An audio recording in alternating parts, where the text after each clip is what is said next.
Sí, buen día. Espero que se esté escuchando bien todo para empezar entonces con la clase. Se escucha. El tema de hoy, ok, perfecto. Continuando con el esquema de trasplante que nosotros tenemos, Demis Rodríguez Narubin a cargo, tenemos lo que es la cirugía de trasplante y sus complicaciones quirúrgicas. Si bien es cierto que la parte de la cirugía muchas veces no está directamente en trabajo de lo que es el nefrólogo clínico, es importante entender que la presencia del nefrólogo durante el trasplante se hace. Y en el CEDIMA tenemos la experiencia de que realmente, incluso como residentes, nosotros tenemos participación en el trasplante.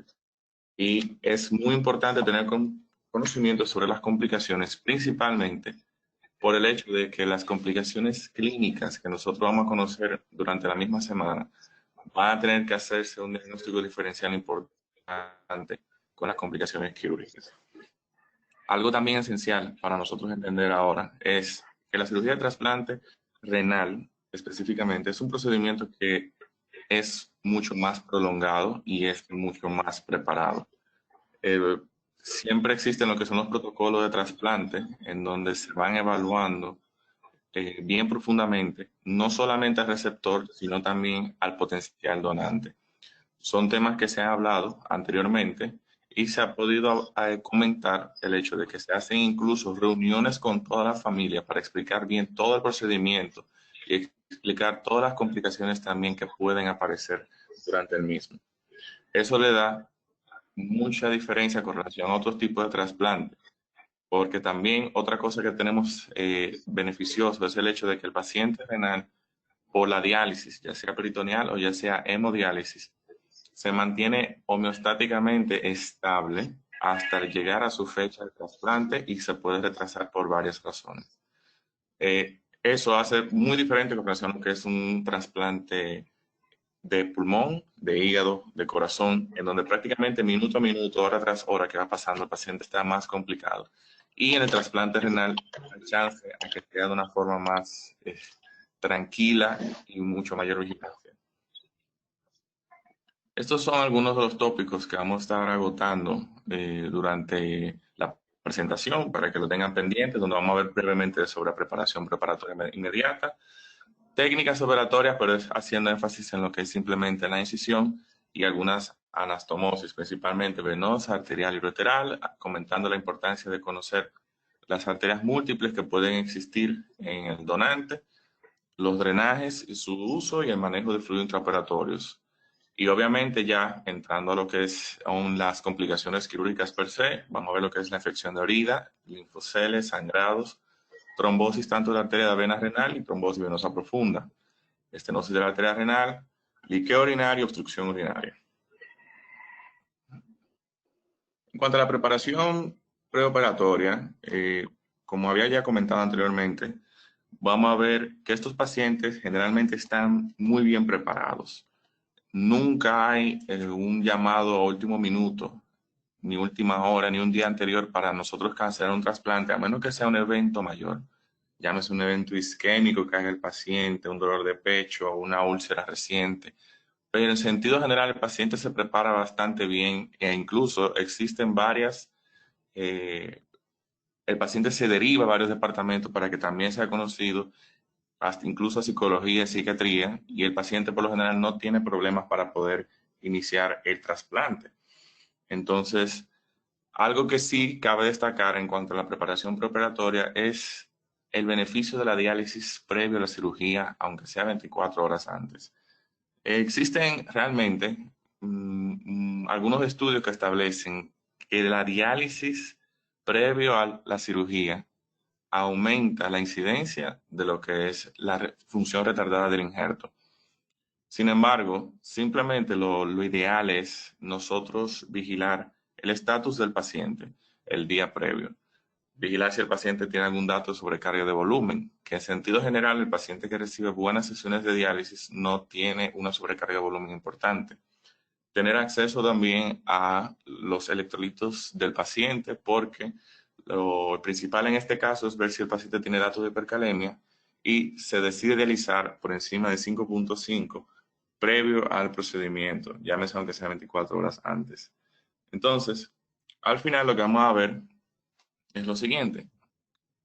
El paciente que va a ser llevado a la cirugía, como vamos a ver en el manejo de fluidos más adelante, el paciente debe requerir de cierto grado de volumen y no mantenerse seco. Por eso es que tampoco el paciente, si tiene un peso seco conocido, nosotros llevarlo exactamente a ese peso seco el día antes. Lo ideal es tenerlo un poco por encima de ese peso seco para que el paciente pueda tolerar, estar tranquilo la noche previa y poder ir a su cirugía de la manera más adecuada. Pongo evitar hipoglicemia porque muchos pacientes realizan ayunos prolongados previamente al proceso quirúrgico y esos ayunos prolongados llevan hipoglicemia. Las hipoglicemias pueden caer en lo que sería una hipercalemia, por lo que hay que evitar esto. Entonces son cosas que hay que tener bastante pendiente. En cuanto a las técnicas operatorias, algo importante destacar es que todo receptor de la planta renal recibe medicamentos inmunosupresores. Muchos de estos pacientes están anémicos, muchos están malnutridos al momento de la cirugía, por lo que la sanación de la herida está potencialmente comprometida. Y por ende, hay que tener en cuenta varias cosas, como tener la incisión adecuada y la técnica más limpia para que el paciente no pueda tener de esta complicación. El uso de drenes, que vamos a ver más adelante, se va a comentar mejor y de por qué es bueno retirarlo prácticamente temprano. La incisión que ustedes están viendo aquí, prácticamente a la izquierda de su pantalla, es lo que se conoce como la incisión de Gibson, que puede ser también una incisión modificada de Gibson, que se realiza a 2 centímetros medial de lo que es la espina ilíaca anterosuperior y que por lo general va hasta el ligamento púbico. Entonces, esta puede incluso abordarse un poquito más, extenderse hasta la 12ª costilla, en caso de nosotros requerir un mejor acceso y una mejor visualización. ¿Qué tiene de positivo este acceso, esta incisión particular? Tomando en cuenta que el paciente tiene que estar en decúbito supino, obviamente, es que a la imagen de la derecha, los vasos ilíacos, que es en donde se va a trabajar, si ustedes se fijan, la visualización que se tiene con esta incisión es bastante buena, principalmente a la vena ilíaca y a la arteria ilíaca, tanto externa como interna.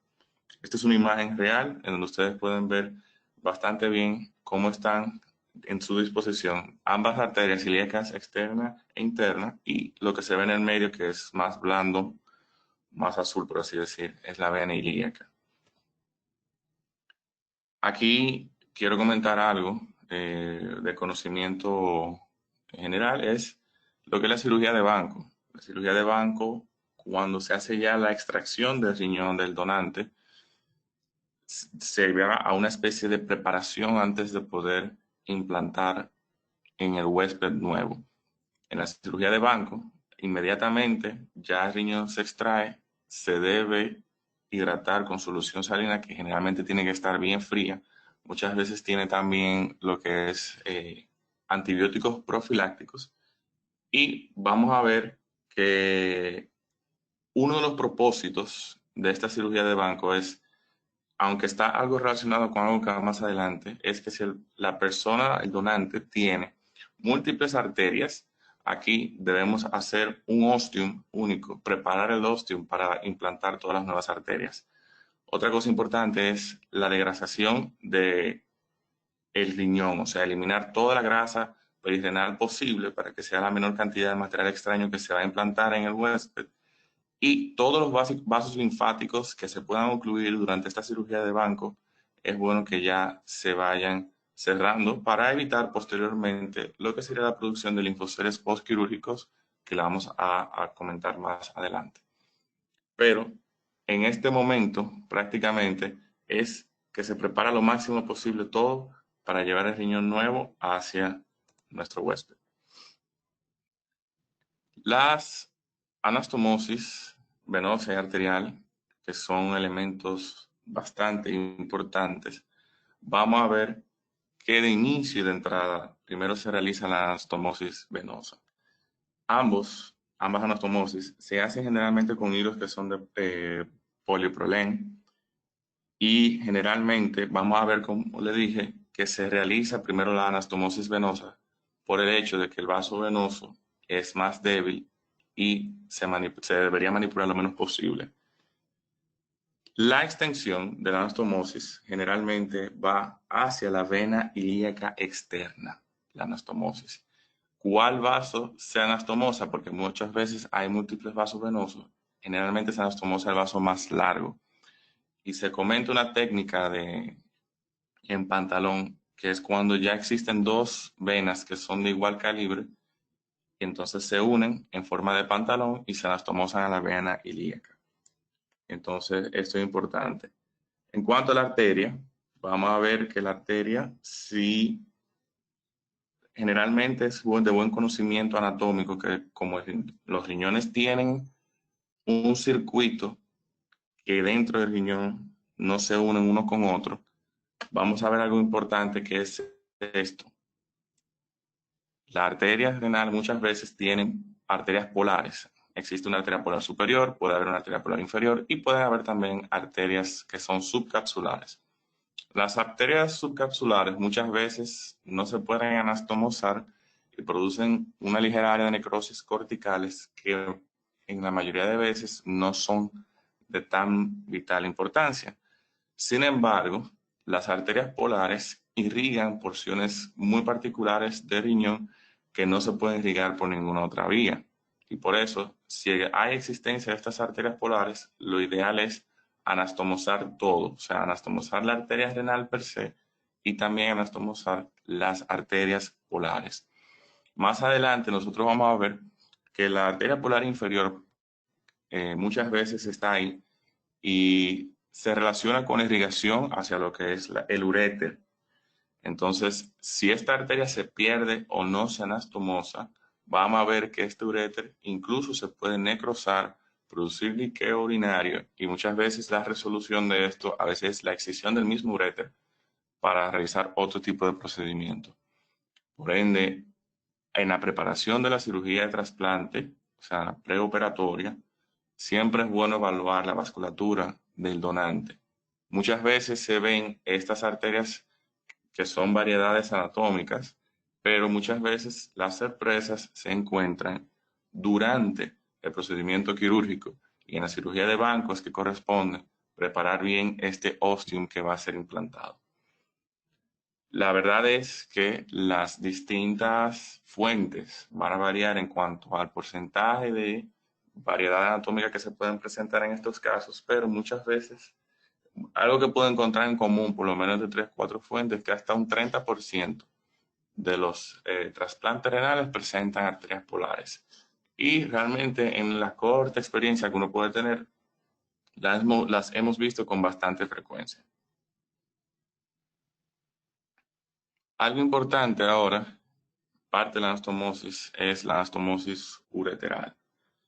Vamos a ver que en esta anastomosis pueden ser distintas técnicas que son más bien quirúrgicas que otra cosa. Sin embargo, es importante para nosotros como clínicos entenderla. En primera instancia, cabe destacar, antes de comentar aunque sea brevemente cada técnica, que muchas cosas que se toman en cuenta es la capacidad de la vejiga, entendiéndose que cuando son pacientes que tienen varios años que se dializan y pacientes que no producen orina, la capacidad de la vejiga se pierde. Entonces son vejigas que se tornan más pequeñas y la capacidad de manejo de diuresis es mucho más baja. Entonces, esto hay que tomarlo en cuenta para la técnica que se va a implementar. Obviamente, precisamente por eso es importante que en la evaluación preoperatoria tanto el donante como el receptor sean evaluados por el urólogo. El urólogo, en su rol de evaluación preoperatoria, debe evaluar este tipo de técnicas. Gregor Leach, la primera que ven hacia su izquierda, si se fijan, todas tienen relativamente buena seguridad, menos la One Stitch. Gregor Leach es una técnica que es una de las más utilizadas, en las cuales prácticamente lo que se hace es una incisión en lo que es en el músculo detrusor y posteriormente se lleva el uréter hacia allá y se anastomosa por esa vía. Se considera una vía extravesical para la implantación del nuevo uréter y si se fijan la hematuria es mínima y el tiempo de sonda vesical tiene que ir de entre 5 a 7 días. La técnica de Ledbetter-Politano, esta técnica es un poquito más invasiva en el sentido que es intravesical, se hace una incisión vesical y posteriormente se implanta el uréter en esa vía y ahí hay mayor hematuria y el tiempo de duración de la sonda vesical debe ser aún mayor. La One Stitch prácticamente se utiliza menos, se utiliza en las mismas condiciones de la Ledbetter-Politano, o sea que son vejigas con buena capacidad, pero paredes patológicas, pero realmente producen más hematuria y todo. Pero estas casi no se utilizan. Las anastomosis uretero-ureterales, si ustedes se fijan, algo importante es que muchas veces durante la resección del uréter no se puede extraer una cantidad o mejor dicho, una longitud muy apropiada. Y cuando las longitudes son cortas o cuando la vejiga está desfuncionalizada con una capacidad reducida de almacenaje de orina, se decide por realizar la anastomosis que sea uretero-ureteral. Esta es una imagen simplemente gráfica para ver lo que sería una ureteroneocistostomía, en donde si ustedes se fijan, se hace una ligera incisión en la pared de la vejiga, se implanta el uréter. En muchas ocasiones se puede colocar lo que es un catéter doble J y se dan puntos que son continuos a ese nivel. Aquí vemos una imagen que ya es más real, donde se ve cómo se abre un pequeño uréter. Y aquí se está llevando lo que ven a su izquierda, el catéter doble J comentado. Los protocolos, dependiendo de diferentes escuelas, varían mucho. Hay muchos que lo utilizan como estandarizado siempre, la colocación del doble J, otros simplemente no los utilizan de acuerdo o dependiendo de cómo esté toda la situación. Lo importante es entender que cuando hay un doble J en el medio, las incidencias de infecciones de vía urinaria se hacen más amplias y no son tan importantes hoy en día porque la mayoría de protocolos de trasplante se utilizan de forma profiláctica lo que es el trimestoprim sulfa. Ese trimestoprim sulfa que se utiliza por un tiempo muchas veces protege contra el Pneumocystis jirovecii, pero también el trimestoprim tiene gran actividad antibacteriana y protector en las infecciones de vía urinaria y por eso es que la incidencia como tal no es tan amplia como nosotros entenderíamos. Al final tenemos una imagen ya de todo anastomosado, por así decir. El riñón en su posición, con su uréter, con su vena, con su arteria.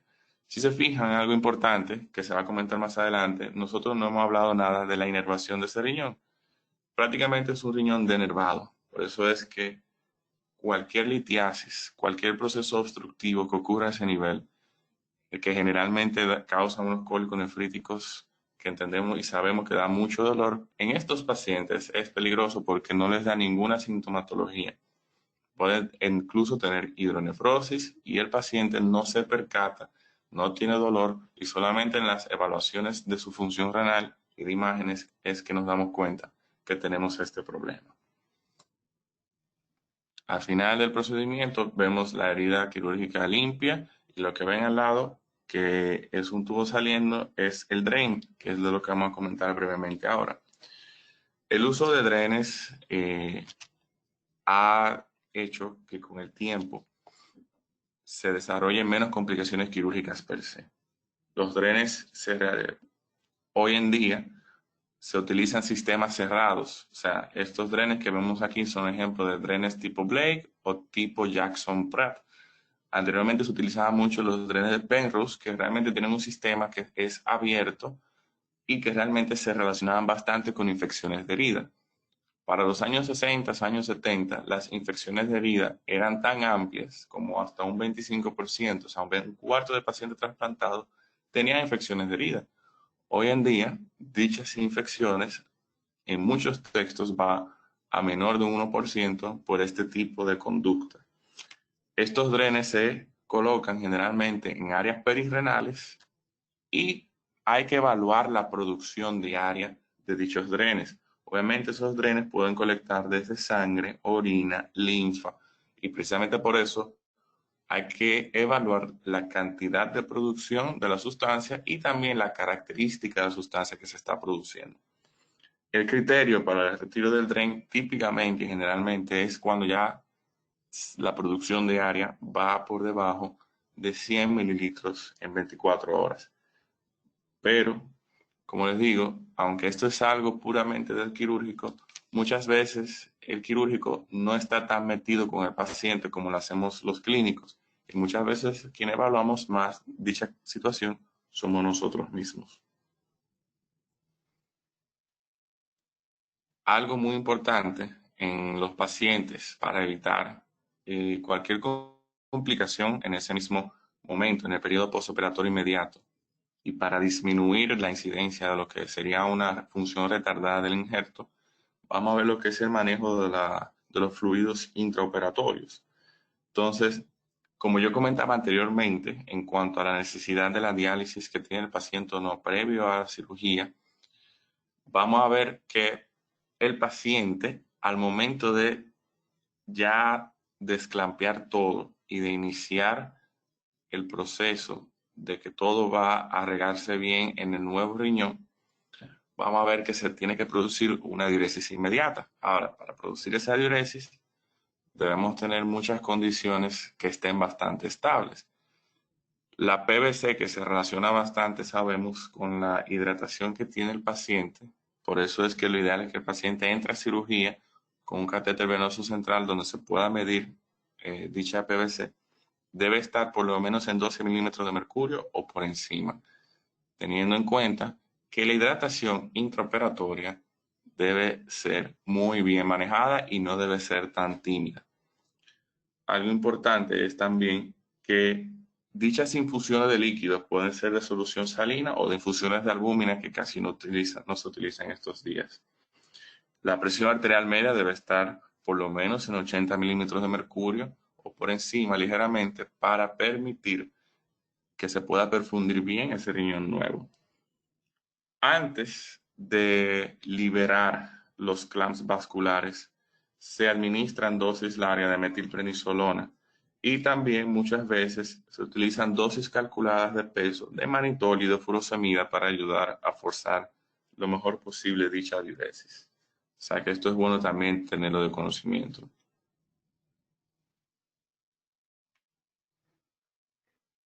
En cuanto a las complicaciones quirúrgicas per se del trasplante, que es lo que más nos va a interesar, vamos a ver que esto es bueno siempre tenerlo muy presente, porque complicaciones clínicas tan temidas como son, por ejemplo, el rechazo del injerto, la clínica se parece bastante a muchos de estas condiciones quirúrgicas que vamos a comentar. Y por eso es bueno nosotros tenerlo bien presente y tenerlo bien pendiente. Cuanto a la infección de herida, ya yo había adelantado que la prevalencia en los años 60 y en los años 70 era tan alta como un 25%. Hoy en día apenas vemos una prevalencia menor de un 1%. Y nosotros vamos a ver que realmente existen múltiples factores que favorecen la mejoría de dichas condiciones, iniciando porque los protocolos de trasplante son mucho mejor llevados y tanto el donante como el receptor son llevados en condiciones lo más óptimas posibles para el procedimiento. El uso de esteroides, se utilizan dosis menos bajas de las que se utilizaban anteriormente y el grado de inmunosupresión también es menor a como eran los protocolos de trasplante hace algunas décadas. En algunos protocolos de trasplante, el paciente se comenzaba a inmunosuprimir incluso desde 3 días antes, con dosis y cargas altas de esteroides y otros inmunosupresores.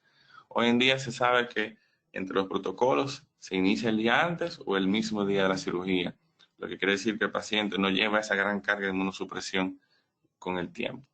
Obviamente, otros aspectos que han ayudado a esto ha sido el hecho de que el manejo de antibióticos perioperatorios ha sido más riguroso. Y obviamente algo también particular es que las técnicas quirúrgicas han variado bastante y las técnicas asépticas per se y los protocolos de asepsia han sido mucho mejor. Entonces, todo esto lleva a que rutinariamente realizado los factores de mejoría hagan que la herida casi, las infecciones de heridas casi nosotros no las veamos. Hasta el punto también de que, por ejemplo, un paciente diabético que se va a trasplantar, nosotros no solemos, por lógica, llevar a un paciente diabético descompensado de su diabetes. El paciente diabético se compensa lo máximo posible para que también su capacidad de regenerar la herida sea mucho mejor. Algo pendiente y particular es que si tenemos factores que son de riesgo, es que el paciente obeso tiene mayor riesgo de tener una infección de herida y el sirolimus, como mTOR que se ha comentado, también se relaciona bastante con una mayor incidencia de tener dicha infección.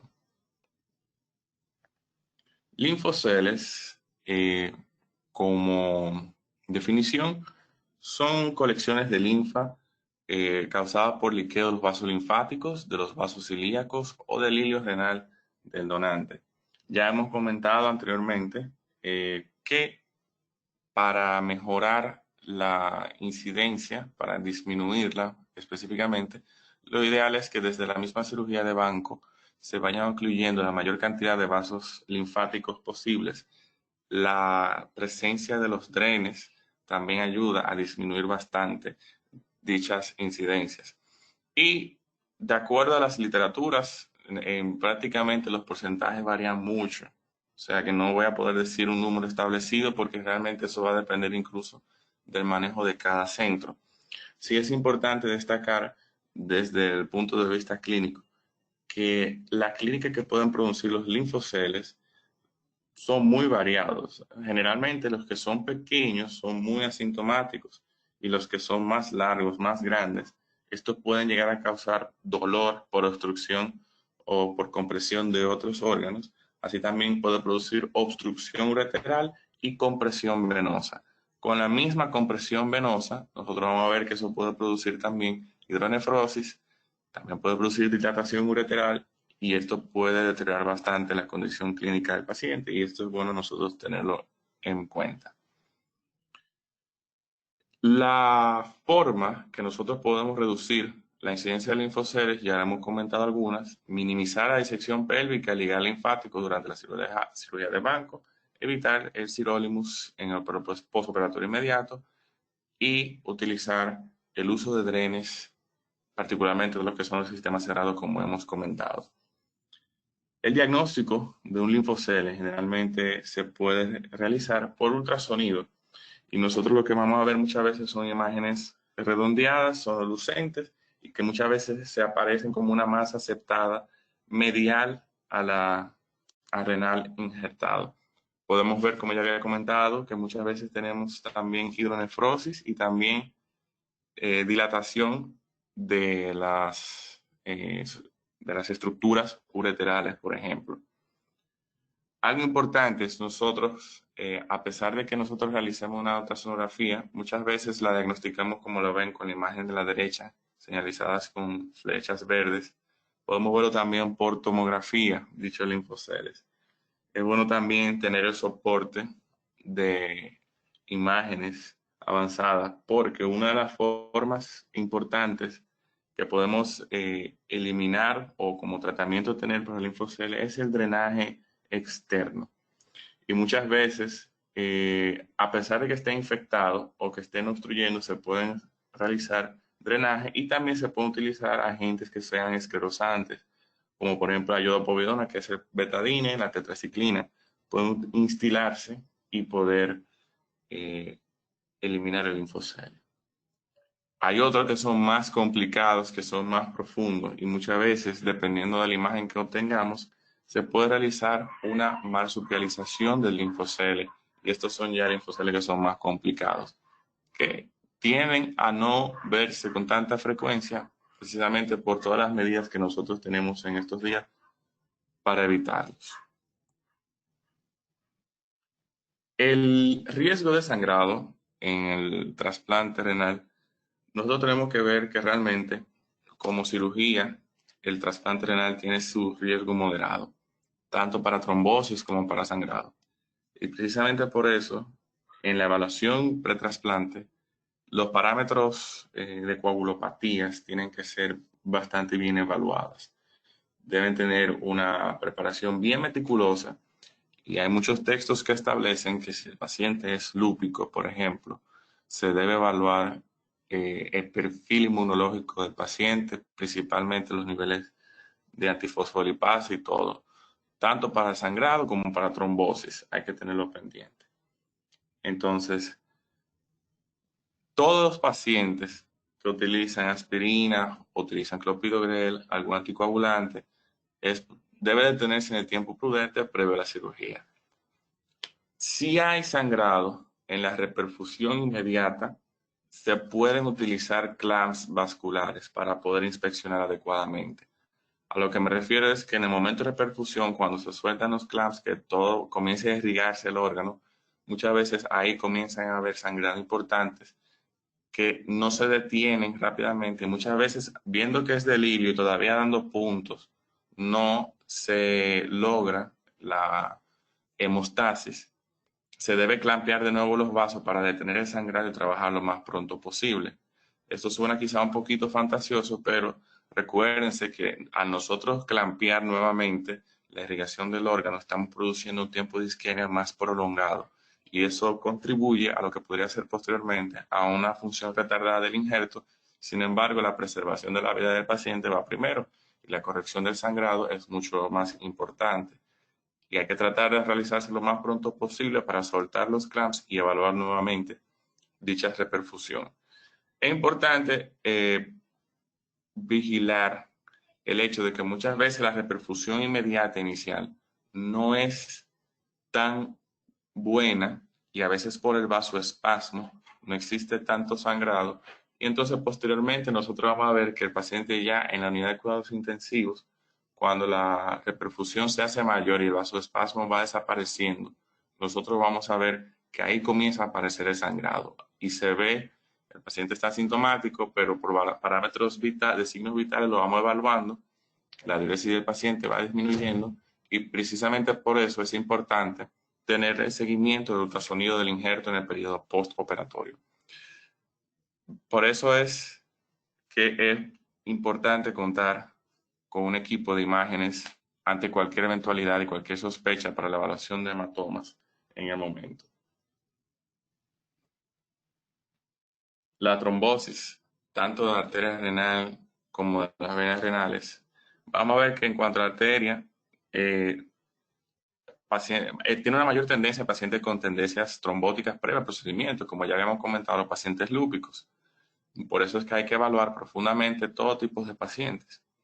Ocurre con mayor frecuencia en múltiples arterias o cuando existe arteriosclerosis significativa. Precisamente por eso, muchos quirúrgicos, urólogos, tienen la costumbre de que cuando pueden evaluar previamente de la manera correcta a un paciente, un donante, y ven y visualizan que existen múltiples arterias, por ejemplo, que tienen una polar o dos polares, como algo protector es que durante la cirugía de banco, muchas veces antes de instalar el riñón, al paciente, antes de desclampear per se, ya cuando está la anastomosis hecha, se instila 500 a 1000 unidades de heparina y algunos protocolos hablan incluso de tener una infusión leve de heparina en el periodo postoperatorio inmediato para evitar la trombosis. La trombosis como tal ocurre con mayor frecuencia en los primeros 2 a 3 días del post-trasplante.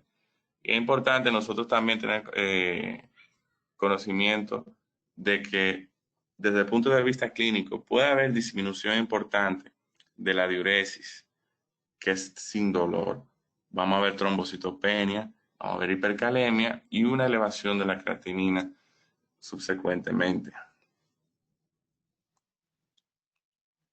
Aquí podemos evaluar simplemente una imagen de una mujer de 55 años que en un periodo postoperatorio de trasplante renal presenta ausencia de flujo renal en el parénquima renal en la ecografía Doppler color y en la ecografía por Doppler, sin llegar a visualizarse la arteria renal en el ilio, que sugiere trombosis de la arteria renal proximal.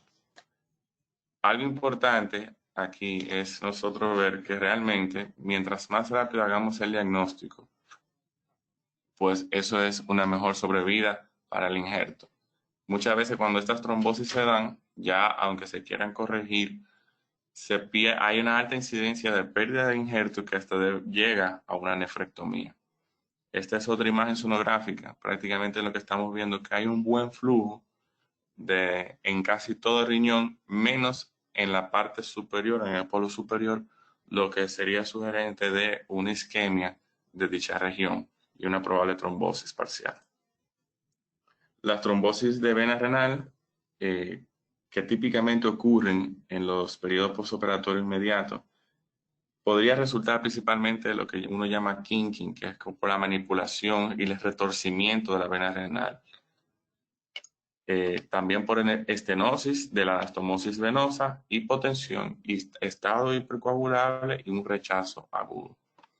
En el intraoperatorio, el injerto, vamos a ver que luce hinchado, cianótico y se podría palpar el coágulo en la vena, lo que hace que hay que evaluar bien durante la cirugía y que se puede corregir en la misma cirugía. Importante destacar que aunque la trombólisis podría ser una terapia buena cuando es posible, se prefiere la trombectomía de emergencia con revisión de la anastomosis. Vamos a ver que realmente el trabajo para llegar a hacer algo así como una trombectomía tiene que ser de un seguimiento muy cercano en esos primeros días del periodo postoperatorio, y la activación y la revisión de dicho sistema tiene que ser bastante rápido y activar a un team quirúrgico que lo pueda realizar. Aquí va a ver que ecográficamente puede identificar la presencia de un trombo intraluminal por ecografía. Se ve, como había comentado, un riñón aumentado de tamaño, edematoso, con pérdida de relación córtico-medular y hipoecogénico.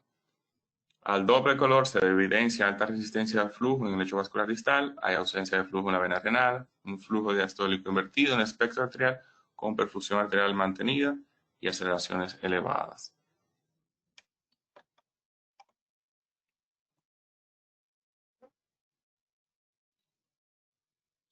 Cuando hablamos de la trombosis venosa profunda, que ya había comentado anteriormente, es bueno evaluar que solamente el hecho de ser por el procedimiento per se, los receptores de trasplante renal se encuentran en un riesgo moderado para desarrollar dicha condición. Entre las causas podemos ver éstasis de vasos ilíacos, injuria endotelial, inmovilidad del paciente, deshidratación perioperatoria y disección pélvica. Como medidas preventivas podemos ver que en pacientes de altos riesgos, utilizar heparina de forma bien cuidadosa y media de compresión neumática temprano e incentivar la ambulación temprana son bastante importantes.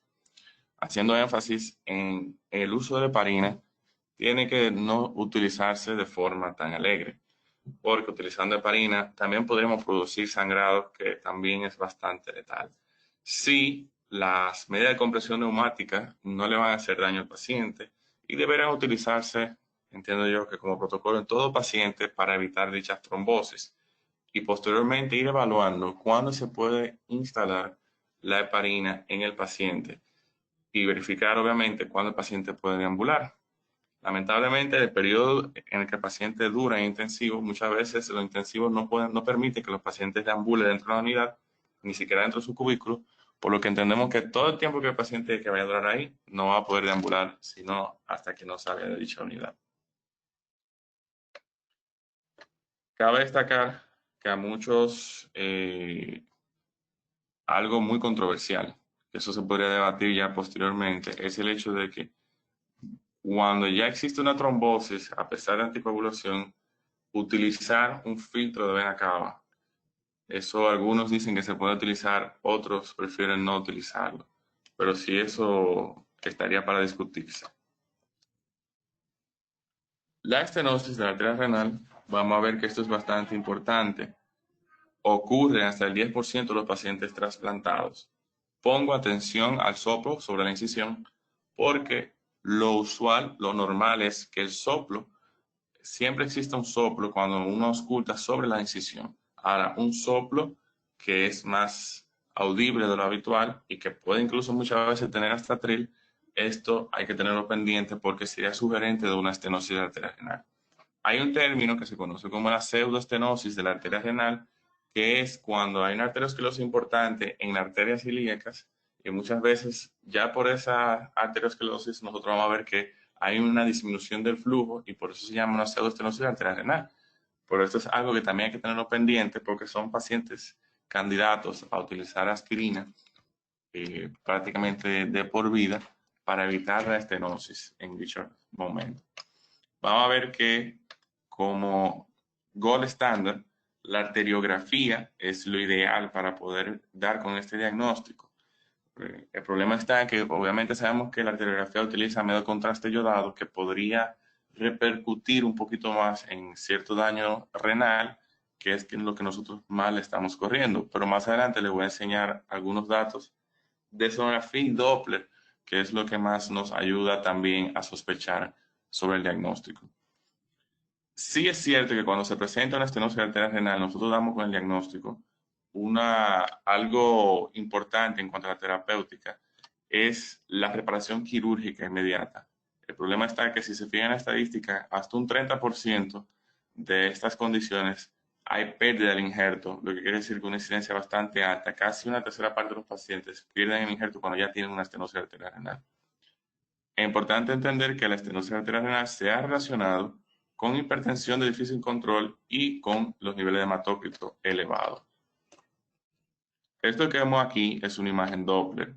Si ustedes se fijan a su derecha, aquí estamos viendo un pico sistólico y ese pico sistólico es lo que nos hace sospechar en la estenosis. Si ustedes se fijan, arriba dice más 260 a la derecha. Generalmente cuando el pico sistólico está por encima de 250, ya es suficiente para nosotros pensar que es sin duda alguna una estenosis de arteria renal.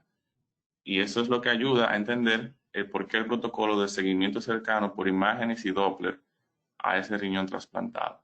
Sí es importante tener pendiente que en el periodo postoperatorio inmediato, o sea, usted realiza el trasplante y horas después, llámese en menos de 24 horas, usted realiza un Doppler, los índices de resistencia por los vasoespasmos que yo había comentado anteriormente, podemos encontrarlos elevados y podemos encontrar picos sistólicos en múltiples lugares de la irrigación renal.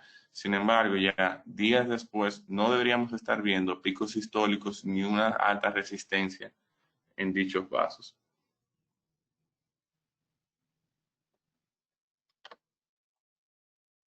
Aquí vamos a ver múltiples causas sacadas del texto de Danowich de trasplante.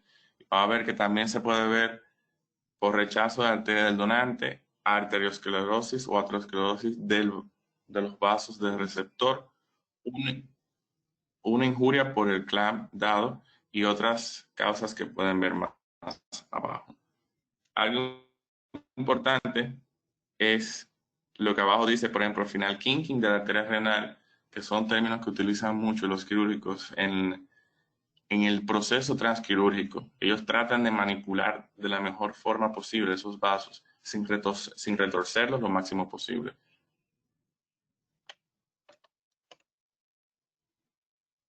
El liqueo urinario como tal, vamos a ver que puede resultar del isquemia del uréter distal. Si recuerdan, había dicho que una arteria polar inferior se relaciona con la irrigación de dicho uréter y si nosotros comprometemos dicha irrigación, vamos a ver dicha complicación al final.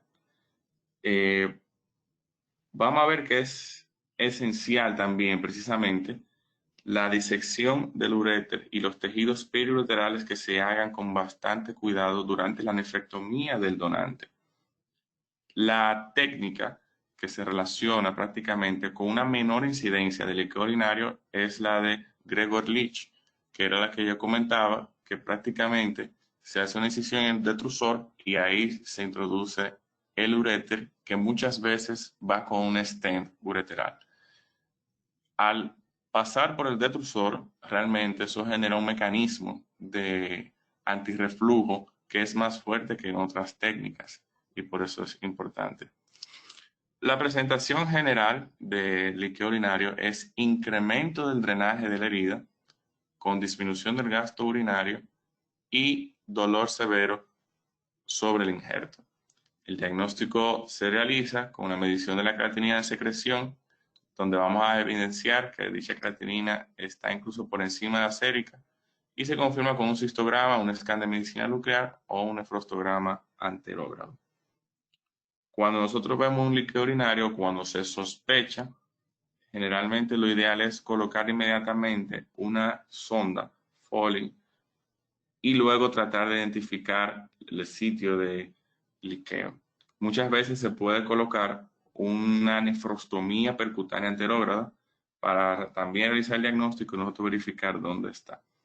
Lo malo es que si se identifica que haya habido una necrosis, puede haber una necrosis solamente de una parte del uréter y en ese caso se hace una excisión y también vuelve, se implanta, o en su defecto hay que escindir por completo todo el uréter, que también significaría una cirugía de mayor implicación.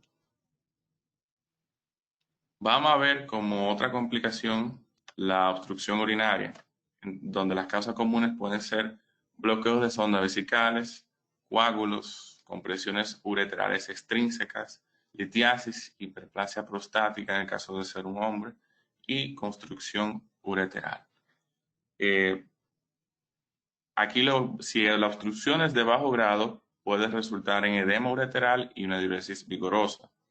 Muchas veces vamos a ver que el proceso de obstrucción hace que la orina se derive muchas veces hacia otro sitio y se ha descrito incluso que hacia el escroto ha podido irse dicha orina y causar un edema escrotal importante a ese nivel.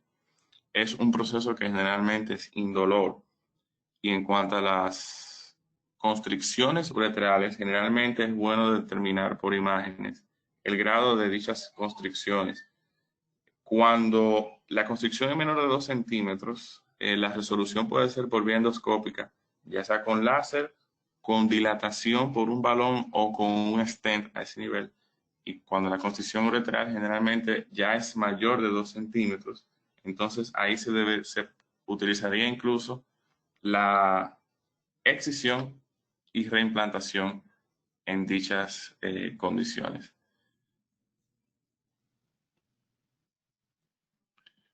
Hasta aquí he llegado con la parte de las complicaciones quirúrgicas per se. Ahora mismo nosotros lo vemos como algo muy importante y que hay que tenerlo pendiente, pero si ustedes se fijan posteriormente, cuando veamos las complicaciones que son clínicas, vamos a ver que muchos cuadros se parecen bastante, elevaciones de creatinina, vamos a ver también hipercalemia, dolor en áreas de herida, y lo principal que hay que hacer es darle seguimiento a estas complicaciones quirúrgicas y siempre compararlo con las complicaciones clínicas. Lo que yo había dicho, por ejemplo, algo con la estenosis de la arteria renal, ese pico sistólico, para que vayan haciendo una correlación, ese pico sistólico no solamente se produce en la estenosis arterial renal, en los rechazos agudos de injerto también se ven esos hallazgos, por lo que no son tampoco concluyentes para dichas condiciones. Por eso lo vamos a enlazar mejor cuando veamos las demás complicaciones que mis compañeros van a comentar. Y algo relacionado a algo que tendremos próximamente. Por eso le dejo este mensaje, que obviamente servirá simplemente para que cada quien las analice. Muchas gracias y esperamos cualquier pregunta o duda.